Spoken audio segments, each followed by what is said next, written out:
टूटी हुई कश्ती का हुनर देख रहे हैं, साहिल पे खड़े लोग इधर देख रहे हैं। तुम पांव के छालों को फकत देख रहे हो, हम और भी आगे का सफर देख रहे हैं। एक ऐसे समय में जब पूरी कांग्रेस पार्टी तैयार है 3570 किलोमीटर की यात्रा भारत जोड़ो के लिए, एक ऐसे समय में जब कांग्रेस पार्टी 4 सितंबर की महंगाई के खिलाफ महारैली के लिए तैयार है, ऐसे समय में जब सारे कांग्रेसियों को एकजुट रहना था, ऐसे समय में जब सोनिया जी बीमार हैं और अपने इलाज के लिए विदेश में हैं, ऐसे समय में गुलाम नबी आजाद साहब का एक इस्तीफा आया है और वो उस इस्तीफे में अनर्गल आरोप लगाते हुए कह रहे हैं कि उनकी बात नहीं सुनी जा रही है। राहुल जी के नेतृत्व पे प्रश्न चिन्ह खड़ा कर रहे हैं। मुझे कभी कभी हैरत होती है कि जिन्होंने लगभग 42 साल सत्ता के केंद्र में खुद को रखा, जो लोकसभा के सांसद रहे, जो 5 बार राज्यसभा के सांसद रहे, जो मुख्यमंत्री रहे, जो महासचिव रहे,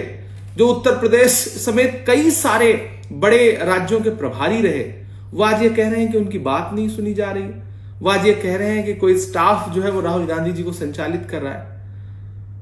कभी कभी मुझे लगता है कि आजाद साहब की जो शिकायतें हैं वो शिकायतें कम, साजिशें ज्यादा हैं। और अगर उन्हें जरा सी कोई शिकायत है तो फिर हमें तो उनसे बहुत सारी शिकायत होनी चाहिए, पार्टी को तो उनसे बहुत सारी शिकायत होनी चाहिए। एक ऐसा समय 2014 के बाद जब राहुल गांधी जी तानाशाही के खिलाफ खुल करके खड़े हैं, लड़ रहे हैं, महंगाई के खिलाफ डिटेन हो रहे हैं, 7-7 घंटे पुलिस थाने में बैठ रहे हैं। एक ऐसा समय जब ईडी बुला करके 54 घंटे पूछताछ कर रही है ताकि राहुल गांधी की आवाज दब जाए। ऐसे वक्त में आप सुकून से अपने घर में बैठे हैं और फिर आप ये कह रहे हैं कि हमारी बात नहीं सुनी जा रही है। आप नजीब के मुद्दे पर नहीं बोले, आप तबरेज अंसारी के लिए नहीं बोले, आप हाफिज जुनैद की लिंचिंग पर नहीं बोले, और तो और जब राहुल गांधी समेत, प्रियंका जी समेत पूरी पार्टी भारत की एक बेटी बिल्किस के बलात्कारियों की रिहाई के बाद आवाज बुलंद कर रही है, तो आप न तो बिल्किस के लिए एक शब्द बोलते हैं, ट्वीट तक नहीं करते, और फिर आप कहते हैं कि आपकी बात नहीं सुनी जा रही है। एक ऐसा समय जब आपको कंधे से कंधा मिलाकर के भारत को जोड़ने की कोशिश करनी चाहिए थी। आपने कहा कि भारत जोड़ने से पहले कांग्रेस जोड़ो। अगर राहुल जी भारत जोड़ रहे हैं तो आप कांग्रेस जोड़ते। आप इतने वरिष्ठ हैं, आपके भी तो कुछ फर्ज हैं। राहुल जी का सिर्फ एक कसूर है कि वो नई पौध लगा रहे हैं, वो नया नेतृत्व लेकर के आ रहे हैं, रिफॉर्म कर रहे हैं, बहुत सारे नए चेहरे निकाल करके ला रहे हैं। ऐसे में राहुल जी के नेतृत्व पे सवाल खड़े करना, उन पे टीका टिप्पणी करना, ये सीधे सीधे आपकी राज्यसभा की जो विदाई का समारोह था और उसमें नरेंद्र मोदी जी के जो आंसू बहे थे, उन आंसुओं का कर्ज उतारने का एक प्रयास है, इससे ज्यादा कुछ भी नहीं। उदयपुर चिंतन शिविर में जिसमें आजाद साहब आप भी सामने बैठे थे, आपको याद होगा कि सोनिया जी ने कहा था कि यह पार्टी के वरिष्ठ नेताओं के लिए कर्ज उतारने का समय है।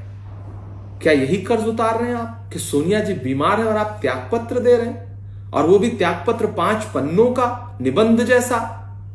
आजाद साहब, आपने देश के करोड़ों कांग्रेसी कार्यकर्ताओं को आहत किया, उन्हें दुखी किया। एक ऐसा समय जब सबसे ज्यादा जरूरत थी आपकी कि आप खड़े होते, आप सपोर्ट करते, आप सरपरस्ती करते, आप रहनुमाई करते, आप आगे चलते। नौजवान कांग्रेस पार्टी के सिपाही आपके कदम से कदम मिलाकर चलते। लेकिन ऐसे समय में आपने कांग्रेस छोड़ करके ये दिखाया, ये बताया कि वो पार्टी जो आपके लिए हमेशा मजबूती के साथ खड़ी रही, जब वो थोड़ी सी मुश्किल में आई तो आप उसे छोड़ करके चले गए। ये अच्छा नहीं किया आजाद साहब आपने। आने वाले दिनों में राहुल जी इस देश के प्रधानमंत्री भी बनेंगे और कांग्रेस पार्टी पूरी ताकत के साथ फिर इस देश पर अपनी विचारधारा के साथ आगे बढ़ेगी।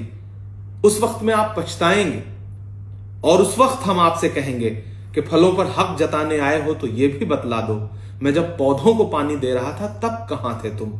कांग्रेस के कार्यकर्ता आपसे यह सवाल जरूर पूछेंगे।